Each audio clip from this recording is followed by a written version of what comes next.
ठीक है, laws of motion से स्टार्ट करते हैं।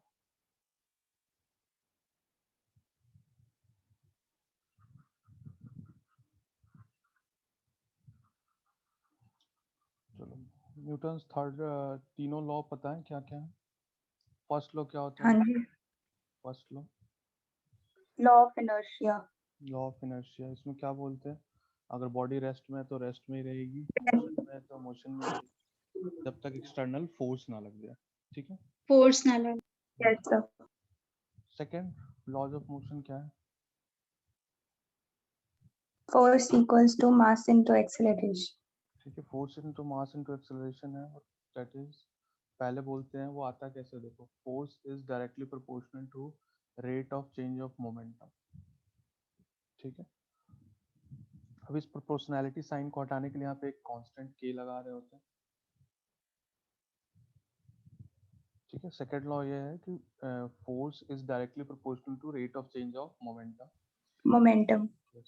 k dp by dt, again f is equal to k। Momentum का फॉर्मूला क्या होता है पता है? Mass into velocity. Mass into velocity. ठीक है, अब इसी को मैं यहाँ लिखता हूँ, force is equal to k। अब ये है d by D T of m into v। अगर मास कांस्टेंट है, इफ मास इज कांस्टेंट, तो उसको हम क्या कर सकते हैं, डिफरेंशिएशन के बाहर ले सकते हैं, k yes sir. dv by dt। और dv बाई dt क्या होता है? एक्सेलरेशन। एक्सेलरेशन। यस, और एक्सपेरिमेंटली इस k की वैल्यू आती है 1, तब हमारा 1 फॉर्मूला बन रहा होता है f is equal to m। ठीक है, मेनली हमारा ये है। Yes. Third law of motion क्या होता है? Action equals action as equal and opposite reaction. Reaction. Reaction.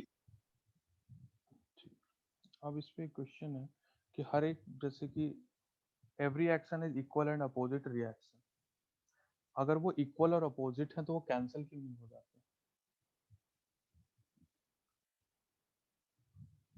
जैसे मान लो दो बॉल टकराए, इधर से इसने एक फोर्स लगाया, this is 1, this is 2, force 1 1 due to 2 will be equal and opposite to force on 2 due to 1। हम क्या लिखते हैं? Force on 1 due to 2 is minus of force on 2 due to, दोनों इक्वल और अपोजिट है, तो ये कैंसिल क्यों नहीं हो जाते?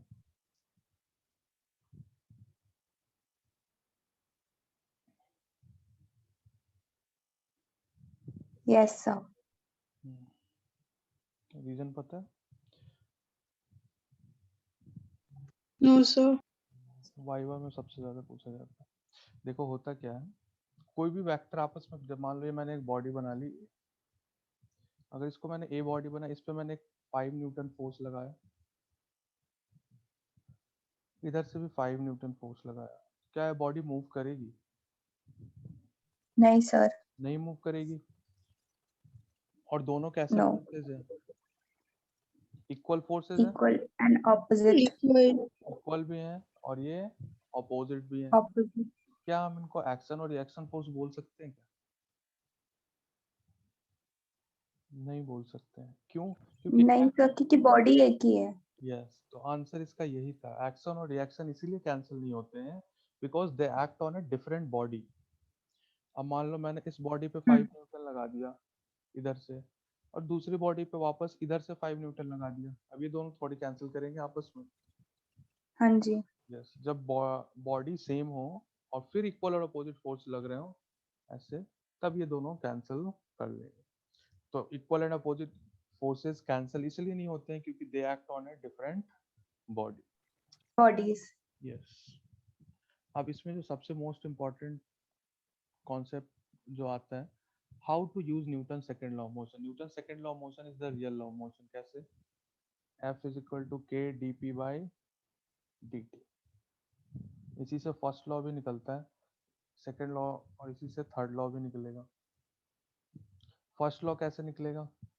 If there is no force, समझो, देखो, there is no external force यानी force is zero, It means dp by dt will be 0. dp by dt Hmm. किसी भी चीज का डिफरेंशिएशन 0 हो यानी कि वो चीज क्या होती है? Constant. मोमेंटम कांस्टेंट, मास इनटू वेलोसिटी कांस्टेंट। Constant. मास तो कांस्टेंट रहेगा ही, तो वेलोसिटी क्या होगी? कांस्टेंट रहेगी। यानी अगर 0 थी तो 0 ही रहेगी, अगर 5 है तो 5 ही रहेगी। कब? जब फोर्स उसका क्या हो रहा? जब 0। 0.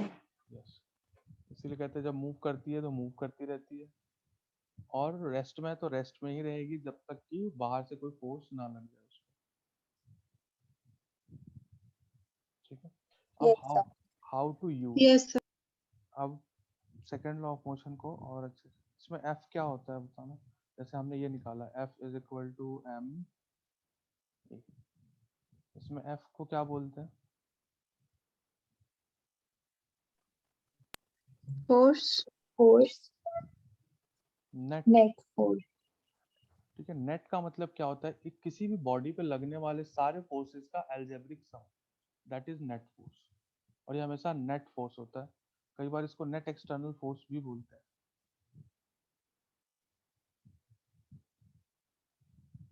Net external forces. मास क्या है? मास ऑफ द सिस्टम। और एक्सेलरेशन ये है। Net acceleration. इस चीज को ध्यान रखना है। अब इसको यूज कैसे करते हैं वो इम्पोर्टेंट है, क्योंकि इसमें आएगा पुली मास प्रॉब्लम, फिर वो वेज वाले प्रॉब्लम्स, सबसे इम्पोर्टेंट। तो अब शुरुआत कैसे करते हैं? देखो, सेकेंड लॉ मोशन को ऐसे याद रखो, summation of F X is equal to M A x.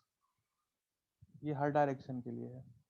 Summation of F Y, M A Y भी लिख सकते हैं, और ऐसे ही जेड के लिए भी लिख सकते हैं। इसका मतलब क्या है? एक्स की तरफ लगने वाले सारे फोर्सेस को ऐड करो, उसको इक्वेट करेंगे किसके? प्रोडक्ट ऑफ मास और उस डायरेक्शन में लगने वाले एक्सेलरेशन। तो इसको यूज करने के 2-3 स्टेप्स हैं, वो क्लियर हो जाएगा फिर पता लगेगा। सबसे पहले हमें सिस्टम डिसाइड करना है। सिस्टम क्या होता है? जिस पे फोर्स लग रहा हो या लगा रहा हो। जैसे मैंने मान लो ये दो बॉडी लगा दी, M1 and this is M2, और इस पे मैंने बोला एक F फोर्स लग रहा है। अब सिस्टम लेने के क्या तरीके हो सकते हैं इसमें? सिस्टम ऐसे ले सकते हैं कि मैंने सिर्फ इसको सिस्टम लिया, ठीक है। दूसरा तरीका क्या हो सकता है? मैं सिर्फ M2 को सिस्टम ले सकता हूँ। लेंगे किसको वो भी देखेंगे, कब किसको सिस्टम लेना है। थर्ड पॉइंट ये हो सकता है मैं दोनों को ही सिस्टम ले लूँ, M1 और M2 दोनों को। अब कौन सी जगह पे पहले को लेंगे, फिर दूसरे को लेंगे, या तीसरे को लेंगे, ये डिसाइड करेंगे हम कि हमें फाइंड क्या करना है, या फिर हमारे कैलकुलेशन को आसान कैसे बनाए। तो सबसे पहले हमें सिस्टम डिसाइड करना है, फर्स्ट पार्ट। सेकेंड पार्ट है हमारा सिस्टम डिसाइड करने के बाद उस पर लगने वाले फोर्सेस डिसाइड करना है। उस पे लगने वाले फोर्सेस, वो कहाँ कहाँ फोर्स लगा रहा है ये डिसाइड नहीं करना है, उस पे कितना फोर्स लग रहा है बस हमें वो डिसाइड करना है। जैसे कि मान लो मैंने M2 को ले लिया यहाँ पे, ये जो था हमारा M2, मैंने इसको सिस्टम ले लिया। अब इस पे कितने फोर्स लग रहे हैं बताओ? इधर राइट साइड में एक फोर्स लग रहा है, that is Right side. F। मान लो ये फ्लोर पे ऐसा नीचे की रखा हुआ है, तरफ फ्लोर पे रखा हुआ था, इस पे एक फोर्स लगेगा mg। mg. ऊपर की तरफ एक फोर्स लग रहा होगा नॉर्मल, और पीछे मैंने इसको थ्रेड Normal. थ्रेड से भी ऐड किया हुआ है, तो थ्रेड से भी कुछ तो टेंशन tension. टेंशन होता है। Tension. ठीक है। अब जैसे ही मैंने फोर्सेस डिसाइड कर लिए, अब इसके अलावा और कोई फोर्स नहीं लग रहा, और बॉडी मूव करे या ना करे ये बाद में देखेंगे। अब इसमें सेकेंड यूज लिखेंगे कैसे? मैंने बोला था summation of F X is equal to M A X. X direction में कौन कौन से फोर्सेस लग रहे हैं बताओ जरा। क्या एफ लग रहा है और टी लग F. रहा है? F and T. तो मैं क्या लिखूंगा? एफ को अगर मैं पॉजिटिव लूंगा तो टी क्या होगा? ठीक उसके opposite negative, that will be equal to mass. समझ आया ये कैसे लिखा? सर नॉर्मल और mg आपस में कैंसिल कर जाएंगे. नहीं, अभी मैं सिर्फ एक्स डायरेक्शन में देख रहा हूँ। अभी मैं y के लिए लिखूंगा, अब मैं लिखूंगा y के लिए अच्छा MAY। अब समेशन ऑफ MFY लिख के FY क्या है, नॉर्मल को अगर पॉजिटिव लूंगा तो mg ठीक उसके अपोजिट है, दैट इज इक्वल टू हाँ MA। MGY MAY। ठीक है, अब वो अलग बात है कि अब इसमें वर्टिकल मोशन तो हो नहीं रहा, ऊपर नीचे तो जा नहीं रहा, मतलब एक्सेलरेशन इन y डायरेक्शन क्या है इसका, जीरो। ये बॉडी ऊपर नीचे तो जा नहीं रही ना, या तो इधर जाएगी या तो इधर जाएगी, तो क्या हो गया, a जीरो हो जाएगा। तब हम इस कंडीशन में बोलेंगे normal is equal to mg, और ये दोनों कैंसिल हो जाते हैं। चलो इसको क्वेश्चंस में और समझेंगे, अभी बस मेथड्स देख ली। थर्ड सर पार्ट, किस केस में जीरो है वो? ये ये इस केस में कि वर्टिकल कोई मोशन ही नहीं हो रहा, इस side no motion, Y direction में कोई मोशन नहीं हो रही है, इसलिए वो एक्सेलरेशन अलोंग वाई डायरेक्शन क्या हो जाएगा, जीरो। Okay sir. ठीक, और इसी पे मैंने थर्ड पार्ट था वो मैंने इसी में बता दिया, वो था FBD, इसको बोलते हैं फ्री बॉडी डायग्राम, इसी को बोलते हैं फ्री बॉडी डायग्राम जो हमने अभी ये बनाया। फ्री बॉडी डायग्राम क्या होता है, हर एक सिस्टम को लो, उस पे लगने वाले फोर्सेस को हम डिसाइड करेंगे, फिर ये इक्वेशन लिखेंगे, और फिर इन इक्वेशंस को सॉल्व करेंगे। पूछता है क्या इसमें, एक्सेलरेशन निकालो, टेंशन निकालो, बस यही मेनली दो क्वेश्चन होते हैं, बट प्रॉब्लम बहुत कॉम्प्लिकेटेड बनाई जा सकती है। अब स्टार्ट करते हैं हम क्वेश्चन से, क्वेश्चन से ही हमें समझ आएगा। फर्स्ट क्वेश्चन, एक क्वेश्चन मैं करा देता हूँ पहले। मान लो ये M1 था, इसको मैंने स्ट्रिंग से अटैच किया, ये M2 है, और इस पे मैंने एक फोर्स लगा दिया कैपिटल F, और अब मैं पूछ रहा हूँ एक्सेलरेशन क्या होगा। दूसरी बात, मैंने इसको थ्रेड से वो किया हुआ है, तो इसमें एक टेंशन फोर्स डेवलप होगी, और टेंशन फोर्स कितनी होगी, दो चीज़ें फाइंड करनी है। टेंशन के बारे में एक चीज़ और समझ लो, जैसे मान लो ये मैंने एक मास रखा है स्मॉल m, और इसमें मैंने एक थ्रेड बांध दिया, ये एक थ्रेड है, क्या मैं इस थ्रेड से इसको ऐसे पुल कर सकता हूँ इस डायरेक्शन में, सॉरी पुश कर सकता हूँ क्या, नहीं नहीं, ठीक है। नहीं तो थ्रेड हमेशा पुलिंग फोर्स लगाएगा, इस तरफ अपने आप को पुलिंग फोर्स लगा रहा होगा, थ्रेड कभी भी किसी को पुश नहीं कर रहा होगा, ठीक है, इस चीज को ध्यान रखना है। इसका मतलब, बताने का मतलब क्या था, यहाँ पे जब हम टेंशन देंगे, टेंशन इस तरफ इस साइड होगा और M1 की तरह इस साइड होगा। अब होता क्या है कि डिसाइड कैसे करें सिस्टम किसको लेंगे, तो सिस्टम हमेशा वैसा लो कि हमारे कैलकुलेशंस को आसान कर, एक हर एक पार्ट को लेकर के देखते हैं। चलो पहले मैं M1 को सिस्टम लेता हूँ और इक्वेशन लिखता हूँ। हमारा सिस्टम है अभी M1, ये रहा M1 इधर है ना, एक बार M1 को सिस्टम लेते हैं। तो बताओ M1 पे कौन कौन से फोर्सेस लिख रहे हैं, पहले FBD बनाते हैं। यहाँ पे अगर सरफेस, सर हाँ, MG नॉर्मल इधर क्या लगेगा, टेंशन, टेंशन इससे पीछे कुछ लग रहा है, नहीं नहीं। दूसरी बात, एक चीज और ध्यान रखनी है इसमें, जो स्टेप्स में लिख लेना था, जब भी कोई कनेक्टेड बॉडीज की बात करेंगे, जैसे कि ये कनेक्टेड बॉडी है, तो उनका एक्सेलरेशन सेम होने वाला है। अब क्यों होने वाला है, इसमें भी कॉन्सेप्ट होगा क्या, देखो, अगर जैसे ये एक थ्रेड मान लो, यहाँ पे मैंने एक थ्रेड बांध दिया, अब ये थ्रेड रिजिड है, रिजिड का कॉन्सेप्ट आता है, खैर ये जेई में पढ़ाते हैं, बट समझिए रिजिड का मतलब क्या होता है। मान लो ये दो मॉलिक्यूल हैं इसके, ए और बी, और इनके बीच का डिस्टेंस हमेशा सेम रहेगा। रिजिड का मतलब क्या, अगर हमने इसको थोड़ा भी आगे करा तो ये ब्रेक हो जाएंगे, यानी कि डिस्टेंस बिटवीन ए और बी जो होगा वो हमेशा कांस्टेंट रह सकता है, कांस्टेंट ही रहेगा। मतलब अगर मैं ए और बी को थोड़ा भी इलोंगेट करने की कोशिश करूंगा तो क्या होगा, वो टूट जाएगा, ब्रेक हो जाएगा। टीचर यस, अगर डिस्टेंस सेम रहेगा, और डिस्टेंस को डिफरेंशिएट करते हैं तो क्या आता है, वेलोसिटी, वो भी क्या रहने वाली है, कांस्टेंट उसके रेस्पेक्ट में।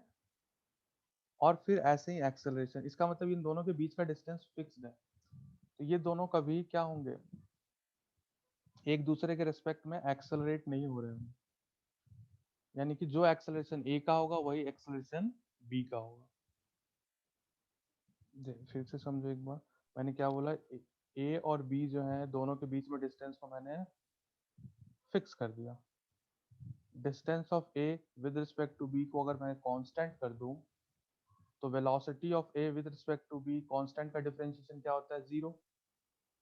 वेलोसिटी ऑफ ए विद, ये रिलेटिव कॉन्सेप्ट आ गया, velocity of A with respect to B zero.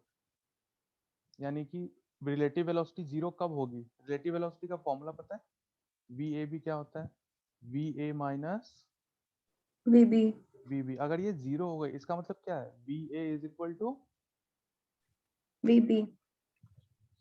समझ आ रहा है, डिस्टेंस दोनों के रिस्पेक्ट में कांस्टेंट है, जैसे ही मैंने Yes. डिफरेंशिएट किया तो वेलोसिटी भी कांस्टेंट हो गई, वेलोसिटी सॉरी जीरो हो गई। जीरो होने का मतलब क्या हो गई, इक्वल हो गई। रिलेटिव वेलोसिटी जीरो होने का क्या मतलब है, इक्वल हो गई। और सेम विथ एक्सेलरेशन, ऐसे acceleration of A with respect to B zero हो जाएगी, यानी एक्सेलरेशन ऑफ ए और एक्सेलरेशन ऑफ बी क्या होगा, इक्वल होने वाला है। ठीक है, तो बस इससे तुम्हें ध्यान क्या रखना है कि जब भी दो कनेक्टेड बॉडीज होंगी, जैसे m1 और m2 यहाँ पे आपस में कनेक्टेड है, अगर इसका एक्सेलरेशन a है तो m2 का भी a ही होने वाला है, और इस थ्रेड का भी a ही होने वाला है। ठीक है, तो जब भी मैं कनेक्टेड बॉडीज प्रॉब्लम आएंगी तो उन सबका एक्सेलरेशन हमें सेम रखना है। ठीक है, अब हम कहाँ थे, इक्वेशन लिख रहे थे, इक्वेशन M1 की equation. इक्वेशन लिख रहे थे।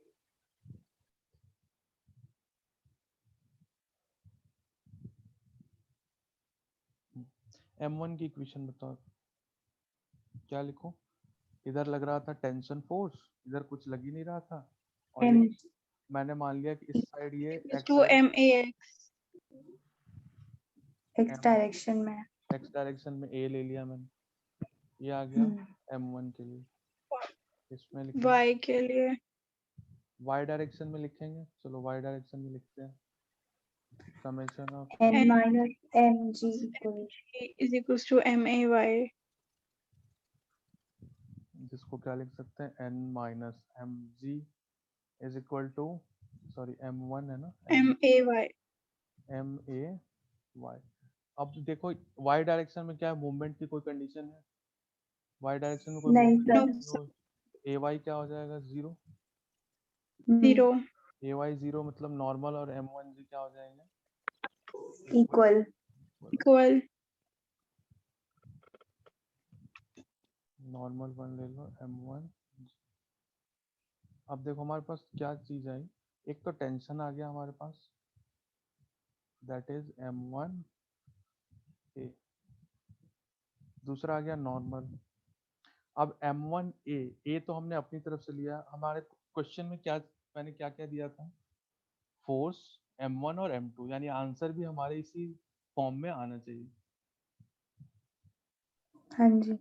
अब देखो, अब m2 को लेकर के देखते हैं, m2 को मैंने जैसे ही सिस्टम लिया, यहाँ पे मैंने m2 बना रहा हूँ, इधर लग रहा फोर्स, इधर लग रहा है इस पे टेंशन। Tension. टेंशन इस साइड तो नहीं लगेगा ना फोर्स के डायरेक्शन में, नहीं. नहीं, क्योंकि ये हमेशा पुल कर रहा होगा, ऊपर लग रहा होगा मान लो n2 और नीचे लग रहा होगा m2 जी, बस यही चार फोर्सेज है। x डायरेक्शन में करो तो f F minus minus P. t is equal to, M2A. दूसरी बात, जब तक स्ट्रिंग सेम होगा हर एक पॉइंट पे उसका टेंशन हम लोग सेम मानेंगे। ठीक है, जैसे ये स्ट्रिंग सेम है ना, तो Okay, sir.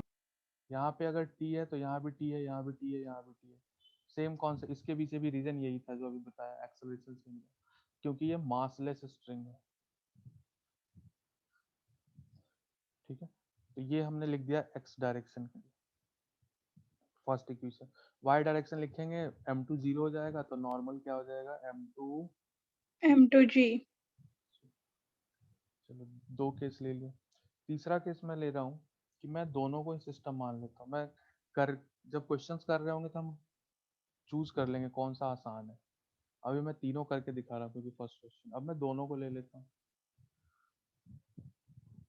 दोनों को जैसे ही मैंने सिस्टम लिया तो बताओ, ये हुआ M1, ये हुआ M2, इनके बीच में एक फोर्स है टेंशन।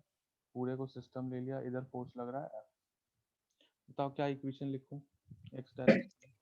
F equals मतलब F माइनस T आएगा नहीं आएगा? नहीं आएगा। नहीं आएगा क्योंकि ये इंटरनल फोर्सेस है, ये कैंसिल हो टर्न हाँ जाएगा। 0 is equal to mass of the system क्या लिखूं? M1 plus M2 M2 A fine. y direction में लिखना हो तो क्या लिखूंगा? M M1 M plus M2 G किसके बराबर M2 होगा? G नॉर्मल के बराबर है। ठीक है। yes sir सर एक बार M1 जो है हम्म, M1 में भी हमें F equals to M1A लेना चाहिए ना, उसमें T क्यों लिखा है? देखो मैंने M1 ये रहा ना M1, इधर क्या लग रहा है देखो, यहाँ हाँ M1, यहाँ पे T तो लग रहा है। मैंने पर T सिस्टम तो हमेशा पुलिंग बाहर की तरफ लग पुलिंग रहा है। फोर्स होता है ना। तो यहाँ से अगर जैसे ये टेंशन है, यहाँ से पकड़ मैं इसको ऐसे खींचूंगा तो बाहर की तरफ ही तो आएगा, अंदर की हाँ तरफ। यहाँ पे अच्छा यहाँ से तो पुल ही हो रहा है, ठीक है। और इधर कुछ लग ही नहीं रहा, जीरो, इसलिए मैंने क्या लिखा? टेंशन माइनस जीरो इज ठीक है ठीक है। M1A। ठीक है। अब तीनों इक्वेशन लिख दिए। सबसे पहले हमें फोकस करना होता है एक्सेलरेशन फाइंड करने। बताओ एक्सेलरेशन कहाँ से इजीली फाइंड हो सकता है? ये वाली इक्वेशन दिख रही है, यहाँ से मैं acceleration F upon M1 plus M2 equals A। निकल गया हमारा एक्सेलरेशन।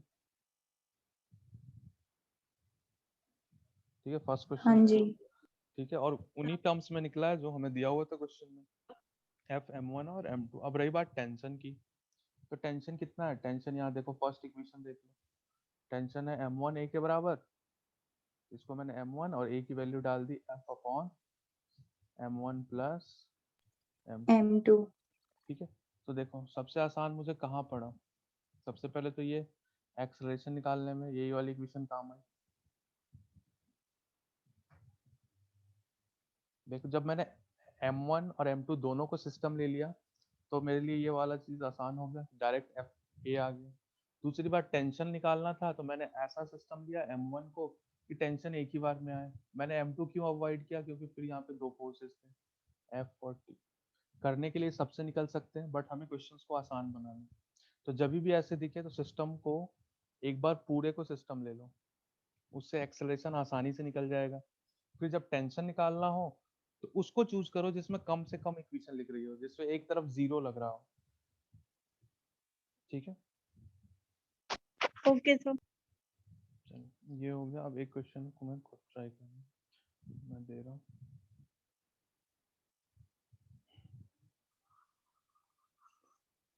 क्वेश्चन है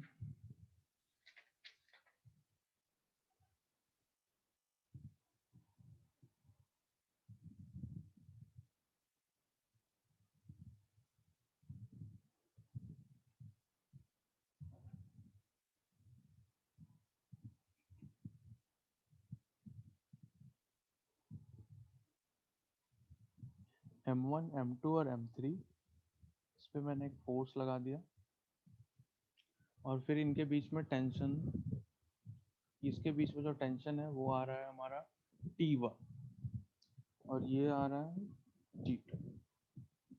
फाइन, एक्सेलरेशन है फोर्स की डायरेक्शन में। तो सबसे पहला question, find acceleration.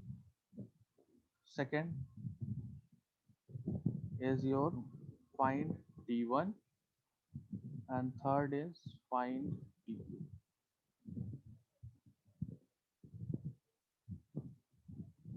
Okay sir ये मैं इसकी वैल्यूज भी दे देता हूँ। पहले मैं सिंबल्स में करो, बाद में वैल्यूज पुट करना।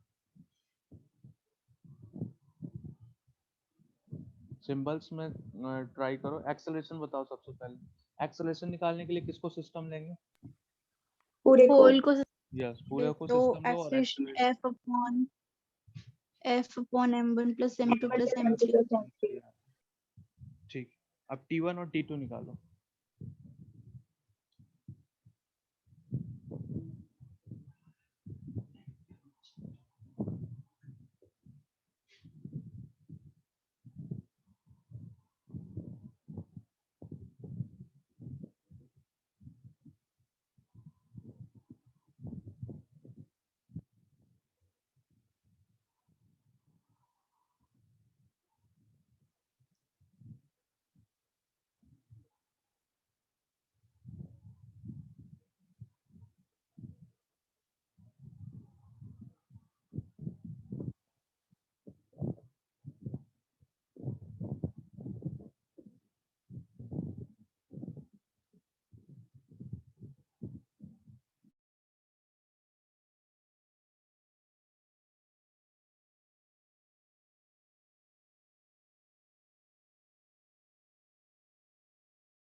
so t1 is equals to m1a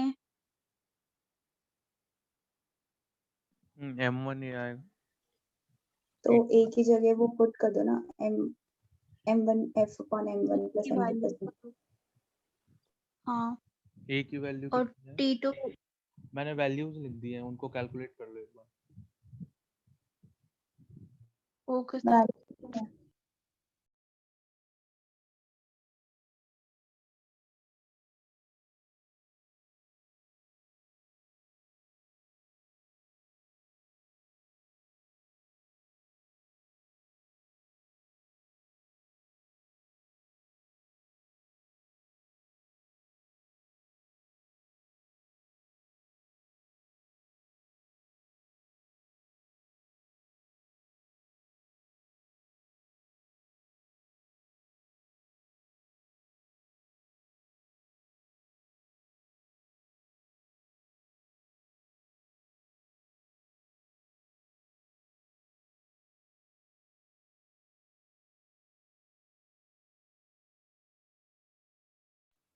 sir acceleration तो 1.7 मीटर पर सेकंड स्क्वायर आ जाएगा।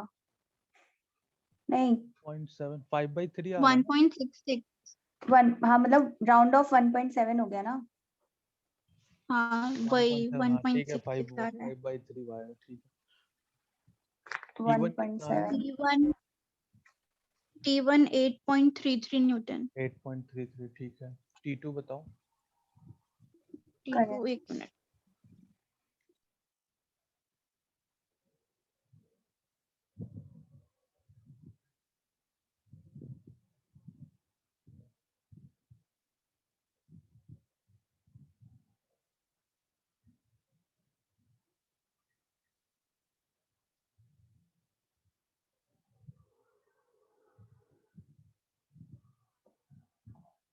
सर t2 33.33 आएगा नो T2 बहुत आसान है, T2 25 है। कैसे किस इक्वेशन को लिया T2 निकालने के लिए, ये बताओ। किसको सर सिस्टम मेरी question equals to f minus m2a F minus मैंने लिया है T1 T2 minus T1 equals to M2A। हाँ ये सही इक्वेशन है, पहली वाली इक्वेशन गलत थी। ये नहीं ले सकते ना, देखो क्या जैसे है मैं क्वेश्चन मैं M2 को अगर सिस्टम लेता हूँ, मैं दोनों तरीके से बता देता हूँ। अगर मैंने M2 को सिस्टम लिया तो मैं क्या इक्वेशन लिखूंगा? T2 minus T1 is equal to M2A, और T2 फाइंड करना है हमें, तो M2 मास कितना है 10, A कितना है 5/3, प्लस T1 कितना है हमारा 25/3। ऐड कर लो, 50 प्लस 25/3 आ जाएगा, ये 75 बाई 3, 75/3 कितना होता है? 25। 25 अप्रॉक्स आएगा सर 25.33। तो मेरी भी ठीक थी, वो मैंने गलती से M2 बोल दिया, वो M3 था। हाँ हाँ, फिर अगर 25 ही तुमने होता है। अगर इसको लिया हुआ है तो क्या लिखोगे? F माइनस T2 तो is equal to M3 M3। हाँ, इस किसी से भी फाइंड करो, आंसर सेम आएगा। अप्रॉक्स नहीं आएगा, एग्जैक्ट हाँ आएगा। 25 होगा। नहीं Yes, sir, सर 25। क्यों, कहाँ प्रॉब्लम सर आ रही T1 हमारा कितना आ रहा है? है? 25/3। हाँ तो अगर 25/3 को हमने अच्छा डेसिमल में लेके डेसिमल में लिख दिया तो फिर प्रॉब्लम है, क्योंकि एग्जैक्ट वैल्यू नहीं आएगी ना। 25/3 की एग्जैक्ट वैल्यू नहीं आती, वो रिपीट होती जाती है। पर हाँ T2 तो मैंने एग्जैक्ट आ रहा है ना। हाँ, T2 एग्जैक्ट तब आएगा जब हम 5/3 ही ले। अगर हमने इसको Yes, पॉइंट में sir। ले लिया हाँ, ना तो थोड़ा मैंने तो पॉइंट में ले लिया था। हाँ, इसलिए आगे पीछे हो जाएगा। चलो ठीक है, यहाँ तक हो गया। नेक्स्ट।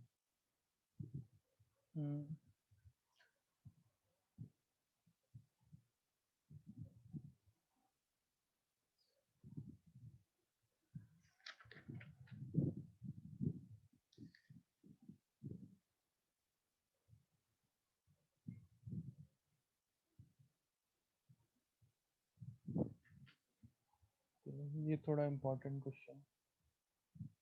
मान लो ये एक टेबल लगा दिया, यहाँ पे एक मास है 8 kg,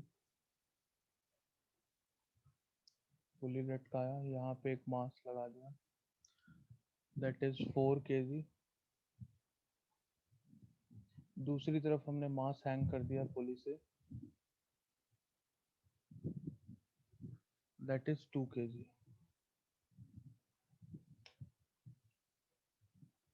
सर मुझे पुली में डाउट था, पुली वैसे भी अभी पुलिस से इसमें कुछ लेना देना ही नहीं, ठीक है। ये जो यहाँ पे क्वेश्चन, जीरो कौन? हाँ, पुली के लिए कोई प्रॉब्लम ही नहीं है। अभी जो क्वेश्चन हम ऐसे कर रहे थे ना सीधा, जैसे ये वाला क्वेश्चन हमने किया था, अब इसको मैंने क्या कर दिया, बस हैंग कर दिया ऐसे। यानी कि जो फोर्स यहाँ नॉर्मल लग रहा था वो पुली लगाएगा, पुली का कोई कॉन्सेप्ट ही नहीं। पुली का कॉन्सेप्ट मैं अभी कराऊंगा, फिर क्वेश्चन करूंगा। ठीक है सर। अभी सिर्फ तुम्हें जो एक बताया है, इक्वेशंस लिखने हैं बस, ठीक है। ये तीनों पार्ट दिया हुआ है और साथ में इसने दिया हुआ है कि ये बॉडी ऐसे मूव कर रही है, जिसका एक्सेलरेशन ए है।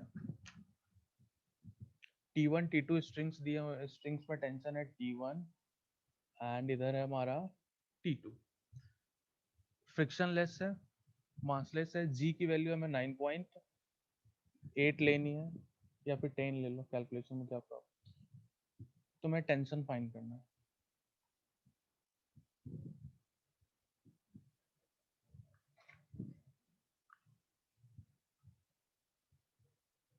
और एक्सेलरेशन।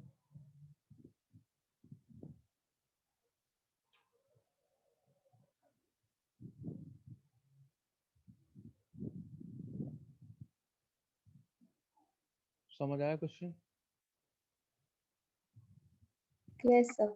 Yes, ठीक है, sir। इक्वेशंस देखो किसको लेंगे पहले, किसको लेंगे। Less than 1 minute. अभी डिस्कनेक्ट होगी मीटिंग में, दोबारा लिंक भेजूंगा।